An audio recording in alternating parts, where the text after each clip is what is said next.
Kung fu सोलोंगोन नोंसोर सानैया माब्ला कुम्फु सोलोंगोन नोंसोर सानैया सथिनोबो जालालाय नोंसोरदों अखायाव नांलाय अखायाव खोमलाय दे थाइबाट ना गोनां जायनो जितियो थाइबाट ना Hello everyone, welcome back to my YouTube channel. So guys, बिराद गोबावनि उनाव दिनैसो भिडिअ फैलायबाय नै मा होननानै बुंनो एसे इन्जिना माने मेकानिकनियावसो दंहैयोमोन गाइसफोर जेने थेनेसो बासिदों नङाबा ब्लक थक थांजोबबायमोन सयथिनोबो जारला जाना दङ नुवाखै मोदोमफोरा हामजोबबाय माने मेकानिकनियावसो दंहैयोमन गाइसफोर मेकानिकनियाव नैबे गासिबो माबायानो इन्जिनानो सेस लथं फथं जानानै दंमोन दा हप्तासे जाबाय भिडिअ फैयाखैमोन दिनै फैलायबाय एसे मोजां मोनदों दाबो थांफिननांगौ सेकाबाव थांफिननांगौ गाइसफोर बिनिफ्राय बोथोराबो जारला खालामदोंना दिनै माने बिलाइ खानाय दिन होननानै बुंनो थांबाय आंहा लेबारफोरा एकदम खानो उपाय गैया बाबा थांबाय आंहा लेबारफोरा मा होनो अखा हासोदों जोब अखा हादों आं अखा सियानो बागानाव ओंखारनो बोरैबा मोन्दों बेसाफ्रा थांनांगौलै सुइथिनोबो मा होनना बुंनो आरो मावाबाबोथ' जाया मा होनना बुंनो थांबाय आंहा लेबारफोरा नै खाहैसिगोन बेस्राफोरा दे खाथोंसै मा खालामनो आरो दिनथ' बारा आइ होनाय नंखाला बायदि मोनबाय आं अखा हादों नालाय सुपारभाइजारा बेनो लेबारफोरनि सुपारभाइजारा आरोना गाइसफोर आंनि सापात बागाननि सुपारभाइजारा बिथाङानो नै नुवाखै देदला सेरबो गैया नै सेर गंसे होफैनायनि उनाव बेनो जोफायनानै सेफायना लाबाय एथ' मोजां गंसे सेर होफैदोंमोन आं बेनो बेयाव जिरायनानै थाबाय था होननानै फाग्ला बोरनाया जोगान जोफायना लाबाय सेस आदाय दा बिनिफ्राय खिरखियावसो जना थानांदों नुवाखै गाइसफोर बेनिफ्राय गाइसफोर बेनो आंनिया साप्लाय दिंग्रा न'आ बेनो न'खौथ' आङो बानायाखै बानायनायालाय बेखौ सरखारि न'सोलाय गाइसफोर बेयो सरखारि न' उफाय गैया बेफोरावनो माबा माबि खालामनानै दोनखुमानो गोनां जायो आंनि बिलाइफोरखौ बेनिफ्राय न' फिसा मोनसे लुनांगौमोन न' फिसा लुनो हायाखै नालाय गैया उफाय गैया बेफोरावनो दोनखुमालाबायो आं माब्लाबा गथ'फोरनो ओंखाम संना होआला बोखारनाङो बेफोरखौ ओमफ्राय गाइसफोर नैबे रडआ नैबे लामाया जोंनि गामियाव हाबनायनि इन्टारनेसनेल 52 नम्बर राजा लामा आरोना नैबेयो नैबेजोंनो अनेक गारि बारलाङो बास ट्राक माबा माबि अनेक गारि बेजोंनो बारलाङो इन्टारनेसनेल 52 नम्बर राजा लामा बियो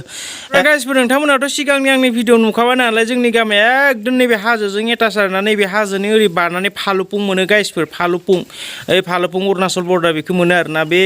हाजोआनो जोंनि गामि आरो फालुपुंनि गेजेराव नैबे हाजोआनो सिमा आरोना बे हाजोखौ बारलांबानो फालुपुं मोनो दा जोंनि गामिया नैबे एकदम हाजोजों एटाच आंनि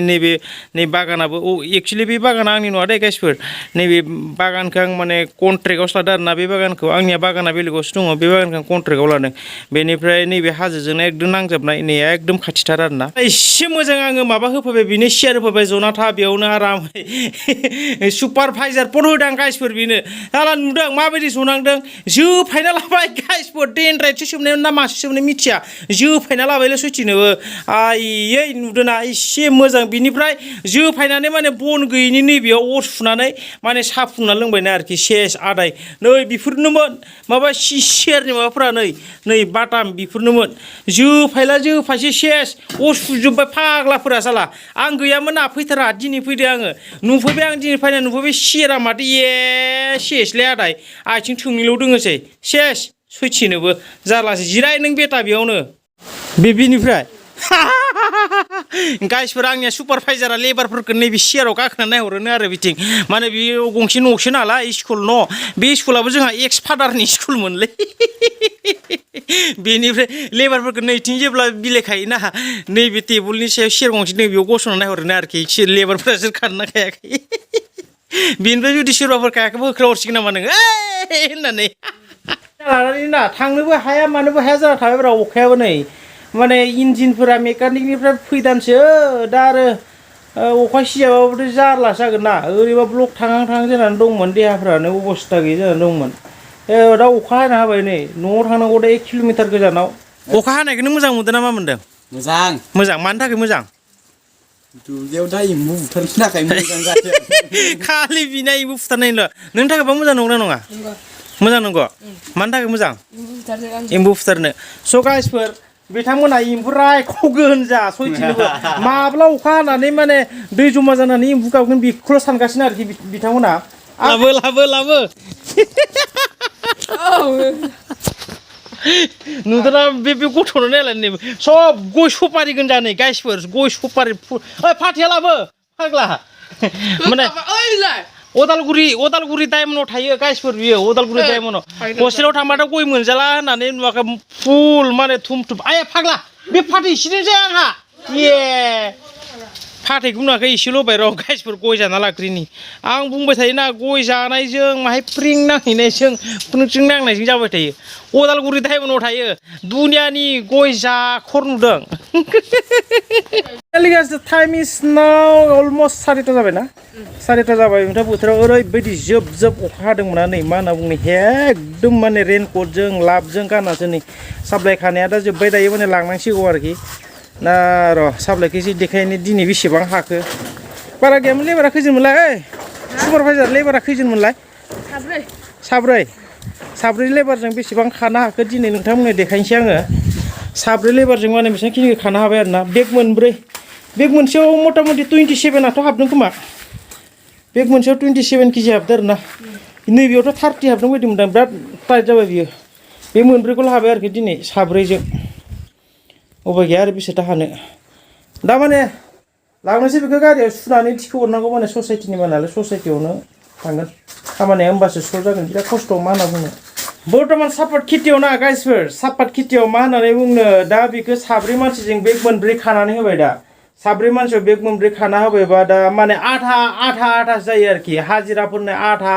बेनिफ्राय मालिकआ आधासो मोनहैयो आरो माने 50-50 रानना जानायसो जाहैयो दा बेग मोनब्रैनि फैसाखौ मोनबाथ' मोनगौमोन बहुत दा सापज हमनानै 1 कुइन्टेलखौनो हमबाय 1 कुइन्टेलाव दा माने 2500 थाखा मोनगौमोन आं दिनै सानसेयावहाय खिन्थु बेखौ दा आरो साब्रै हाजिरानो रानना होलायनांगौ मथा मथि सा खरसाजों लाबजों माने 800 थाखा माने हाजिरायाव थांनाय जासिगोन आरोना बिदिनो सापात खेथिया माने हारसिंनो मोनजोबा रानना जानायसो जायो दा माने सिजनबो गैया नालाय दा माने गांसे बासि खानांगौ नालाय बेनिखायनो माने बिलाइफोरखौ माने मोजाङै खानो मोना बेनिखायनो दा बारा खानो हानाय जायाखै आरोना दा माने सिजन जाबोला एप्रिल मे जुन जुलाइसोआव माने एसे आहिगोन सासे मानसिया मेक्सिमाम 35 केजि 30 केजि हाइस्ट खागोन आरोना बेसेबां खागोन खिन्थु दाबो खासाबदों खानायालाय गलपाता दाबो 25 केजिखौथ' खादों खानायालाय होमबाबो माने जुन जुलाइआवबा बांसिन खाना होयो आरोना दा बेनिफ्राय बेखौ लांनांगौ आधा किल'मिटार गोजानाव बाइकजों लांनानै गारियाव थिखोना हरनांगौ होमबानो जोब्बाय स' गाइसफोर बेसेनोसै दिनैनि ब्लगा होमबा भिडिअखौ मोजां मोनदोंबा लाइक शेयार कमेन्ट खालामनो दाबाव गाइसफोर ओमफ्राय चेनेलाव गोदानबा साबस्क्राइब खालामनो दाबाव बाय बाय टें नोंबो बाय बाय होनदो बाय औ आंनि लिरखादों आंनि डाइरेक्ट सारि कुइन्टाल